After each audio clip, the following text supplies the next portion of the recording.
Dihujat gara-gara beli baju brand Sela Saukia. Padahal aku tuh suka banget ya guys, karena ini tuh harganya cuma 100.000 udah dapet pin SS kayak gini. Bener-bener war 100.000.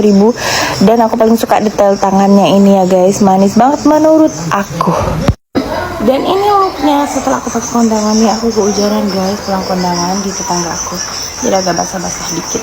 Ini tuh size-nya memang gede ya, memang agak gombrong gitu, tapi menurut aku nggak apa-apa karena ini nanti aman aku pakai sampai aku tekdung 9 bulan.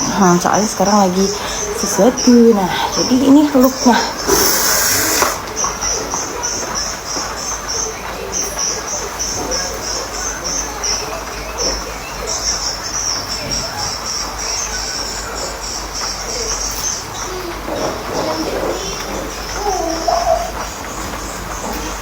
Itu emang polanya gede ya, gede. Jadi buat yang hamil dan gendut seperti aku ini aman banget tuh.